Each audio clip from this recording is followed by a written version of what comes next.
Welcome back, everyone. We are going to start the week off with the new unit. We are moving into World War One, the Great Depression, and the first thing you need to do today is download the notes for Georgia's contribution in World War One. When you download the notes, they are going to come up and they are going to look like this right here. So Georgia's contributions in World War One, and you will see that it is right around 3 pages. There's an assignment that you need to complete at the end. Okay, let me get off of this. What you need to do is fill in the blanks on the notes as we go through the presentation today. Okay, so we are looking at the first part of this standard. Describe Georgia's contributions during World War One. So we know World War One begins in 1914 in Europe. Woodrow Wilson is the president at the time. He is wanting to keep the United States out of the war. It wasn't until 1917 that the United States entered the war because of a series of things that took place. Our allies were depending heavily on the U.S. for food, for soldiers, for war supplies. And Georgia contributed to the war in many ways, and we're going to talk about those today. Here is President Woodrow Wilson. And this is a picture of our Congress as they decide to enter the war. Okay, so let's look at, sorry, I didn't mean to hit escape for the presentation. First thing we're going to look at is military facilities. At the time the U.S. declared war in 1917, there were nearly 100,000 Georgians that joined the armed forces. Some of them volunteered while others were drafted. Over the course of the year that we were involved in the war, over 3,000 of those soldiers lost their lives. You can see here in this picture young men registering to join the Army. This is in 1917. And then this is a picture of a group of men at Fort Oglethorpe waiting to go off to war. Georgia is home to 5 military bases during this time, and they've added more and more up until the time the war was over. So the 5 bases that we're talking about is Fort McPherson, Fort Gordon, Fort Oglethorpe, Camp Wheeler, and Camp Hancock. And they all have many different uses. Georgia has more military bases than any other state at this time. So soldiers are coming from all over the world, all over the U.S. into the state of Georgia to train. A lot of these are training bases. They also help the wounded. They house prisoners, etc. So this is a positive component to the economy. And here's a photo at Fort McPherson. Fort McPherson's located right outside of the city of Atlanta, or it was.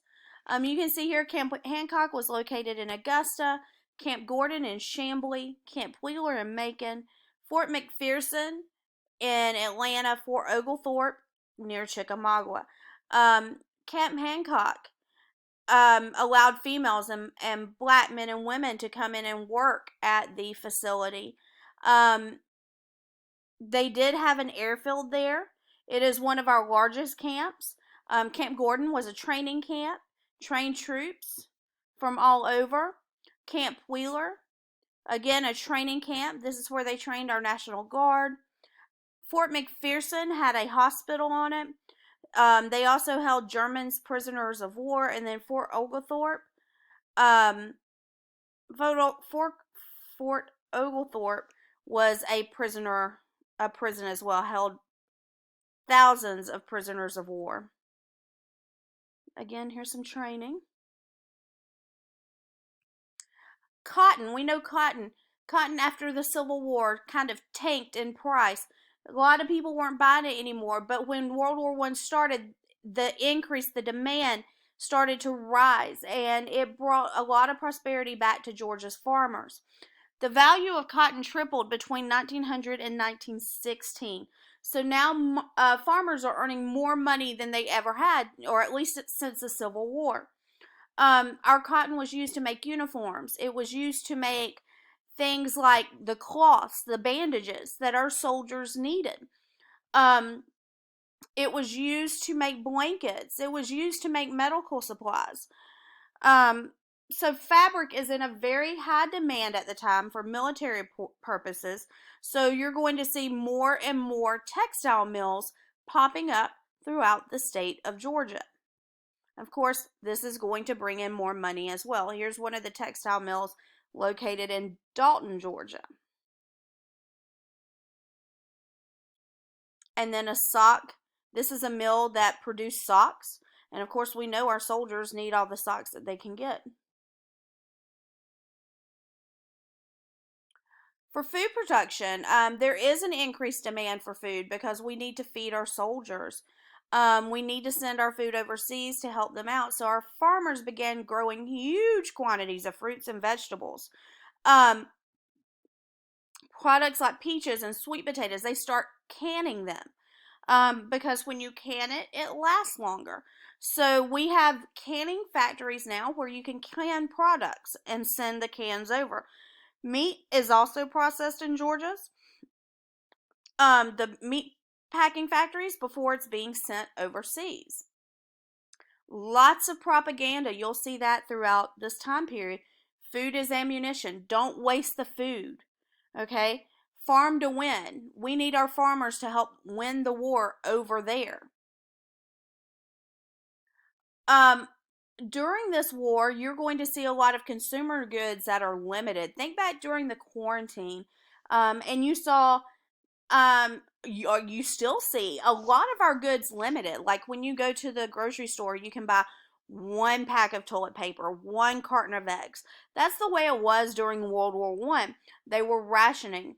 They put a ration on everything from sugar to coffee to meat to butter to shoes to gasoline.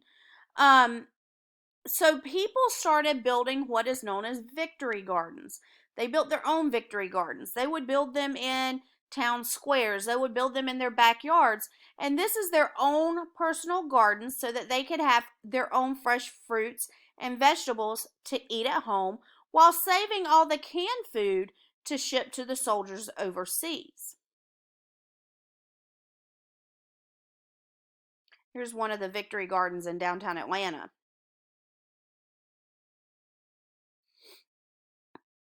So the vast amount of soldiers, supplies, and food that Georgia's contributed to the war, they did help the Allies defeat the Central Powers. And on November 11th, 1918, the Allies were victorious and World War I officially ended.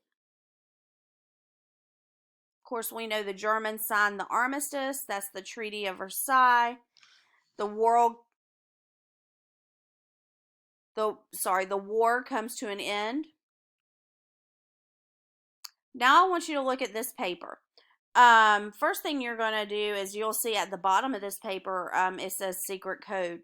So what I need you to do, the secret code for this is Georgia. I need you to type Georgia beside the secret code.